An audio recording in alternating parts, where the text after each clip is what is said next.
İnci söndü sözün düzün diyeceğim, İnci söndü sözün düzün diyeceğim. Acayip heyvanlara benziyirsen, acayip heyvanlara benziyirsen.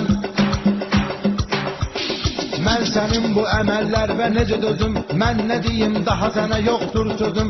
Sir sübötündən su içməyir gözüm, cinlərə şeytanlara bənziyirsən, cinlərə şeytanlara bənziyirsən. Əcayib heyvanlara bənziyirsən, əcayib heyvanlara bənziyirsən. Abimə qafiyədə açıb gəlmisən, gözlərin genə od saçıb gəlmisən. Sanki cəhənnəmdən qaçıb gəlmisən, divlərə xortdanlara bənziyirsən, divlərə xortdanlara bənziyirsən. Acayip heyvanlara benziyirsən, acayip heyvanlara benziyirsən. Sənin başın bədəndə işgəncədir, qıraqdan baxanlara əyləncədir. Boynun böyüksə bədənin incədir, armudu iskanlara benziyirsən, armudu iskanlara benziyirsən.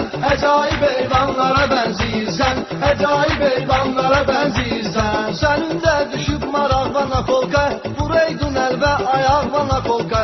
Bu nədir vurmusan qulaq və nakolka, naxışlı fincanlara benziyirsən, naxışlı fincanlara benziyirsən. Acayip heyvanlara benziyirsən, acayip heyvanlara benziyirsən. Nə var gənə qaşqabaq bu tökmüsən, pencəgün zırılıb ziyan çəkmisən. Parça tapmayıb klonka dikmisən, Salehli şirvanlara benziyirsən, Salehli şirvanlara benziyirsən.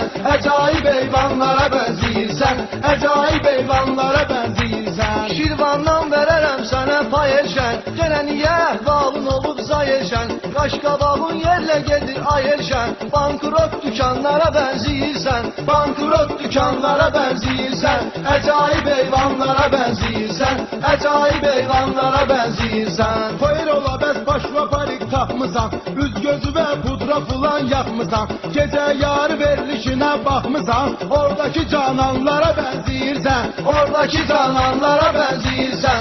Acayip heyvanlara